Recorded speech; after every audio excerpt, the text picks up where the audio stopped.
Pause for a moment. Take a deep breath.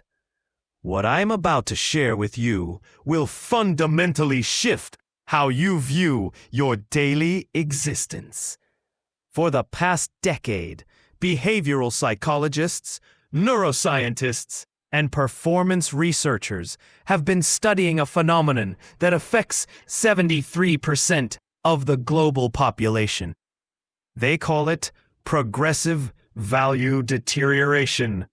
The systematic, often unconscious, degradation of human potential that occurs when specific neural pathways become dominant in our daily decision-making process. This isn't opinion. This isn't motivational rhetoric. This is scientific fact, backed by extensive research from institutions like Stanford, Harvard, and the University of Pennsylvania. And the most disturbing part? Most people experiencing this decay have no idea it's happening. Today, I present to you the 7 definitive indicators that your brain has entered what researchers call diminishment mode. A state where every day, every decision, every moment of inaction is systematically reducing your value as a human being. Research finding number 1, neuroplasticity shutdown, the learning cessation syndrome.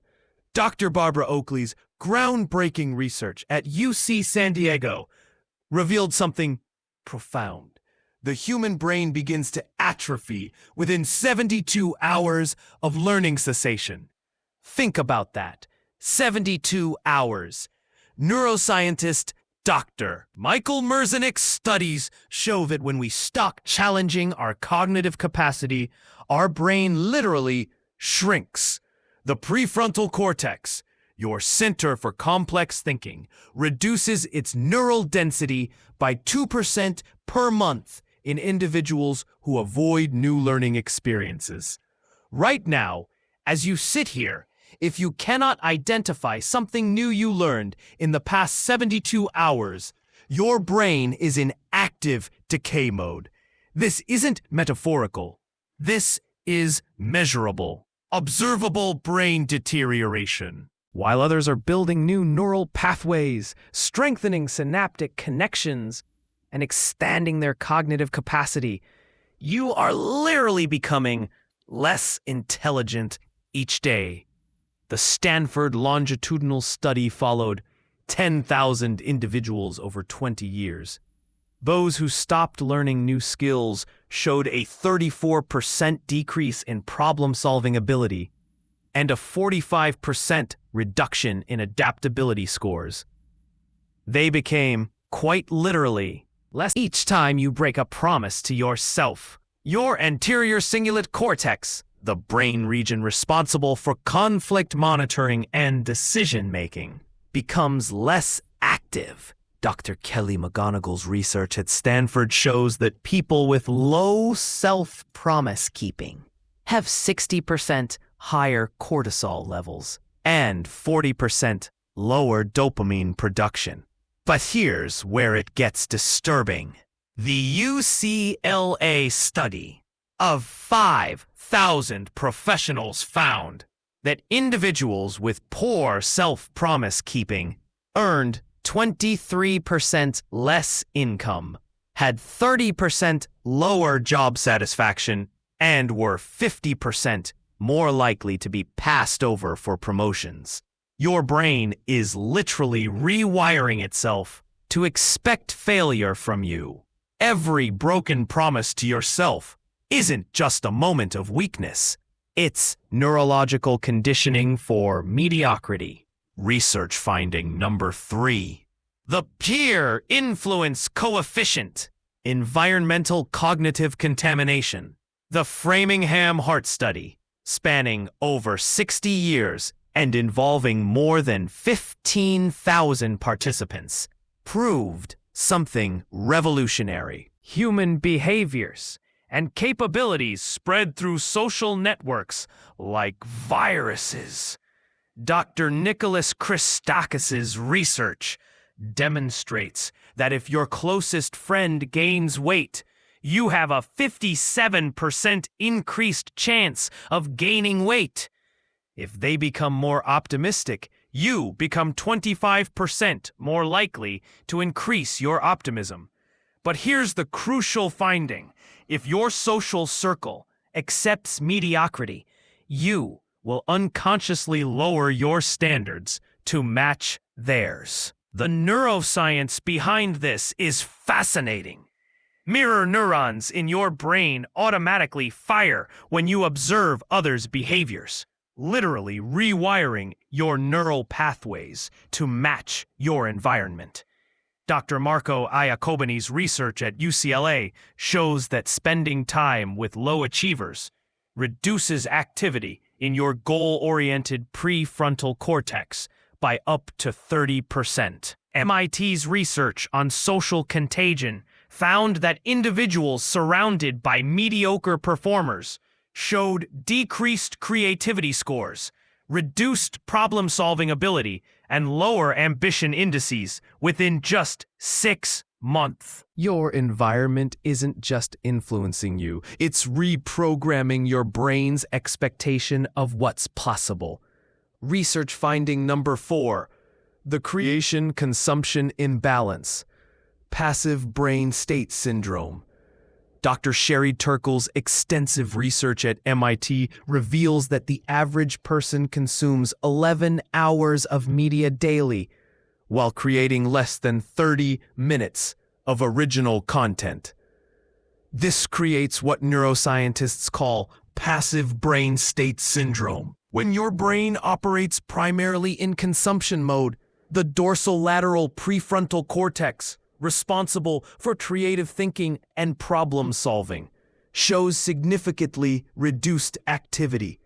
Dr. John Kunios's research using fMRI brain scans shows that heavy media consumers have 40% less activity in brain regions associated with original thinking. The longitudinal data is devastating. Carnegie Mellon's 15-year study found that individuals with high consumption to creation ratios showed declining cognitive flexibility, reduced innovation capacity, and what researchers termed intellectual dependency, the inability to generate original solutions to problems. Meanwhile, those with high creation to consumption ratios showed increased neural connectivity, enhanced problem-solving abilities, and what Dr. Mihai Csikszentmihalyi identified as optimal experience or flow states. Your brain is either building or deteriorating. Consumption builds nothing. Creation builds everything. Research finding number 5, challenge avoidance syndrome, neural pathway weakness. Dr. Carol Dweck's groundbreaking research on growth mindset revealed something profound about challenge avoidance. When individuals consistently choose comfort over challenge, their brains develop what neuroscientists call learned helplessness pathways. The brain scans are remarkable. People who avoid difficult conversations and challenges show decreased activity in the anterior cingulate cortex and increased activity in the amygdala, the fear center. Over time, this creates a neurological predisposition toward avoidance. But here's the most significant finding. Dr. Angela Duckworth's research on grit shows that individuals who regularly engage with challenges have 67% higher achievement rates and develop what she calls perseverance neural networks, brain pathways that automatically seek growth opportunities. The University of Rochester's long-term study found that challenge avoiders plateaued in their careers within 3 to 5 years, while challenge seekers continued growing for decades. A brain literally adapts to either seek growth or avoid it. Research finding number 6, Complaint pattern psychology. Solution blindness disorder. Dr. Martin Seligman's research on learned optimism identified a specific neural pattern in chronic complaint. Reduced activity in the brain's solution-finding regions and increased activity in rumination centers. The data is striking. Georgetown University's study of 20,000 professionals found that individuals who spend more than 30% of their conversation time complaining show decreased problem-solving ability, reduced creativity scores, and what researchers call solution blindness, the inability to see available solutions to their problems.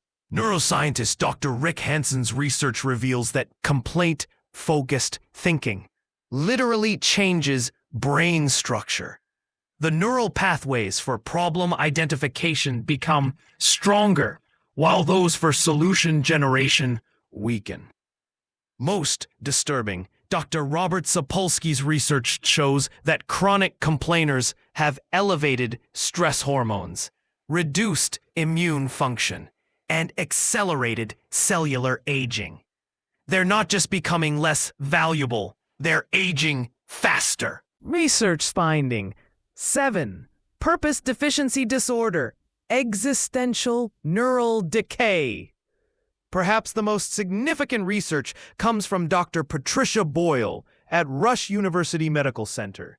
Her study of 900 individuals over 7 years found that those with high life purpose had 44% less cognitive decline and were 2.4 times less likely to develop Alzheimer's disease.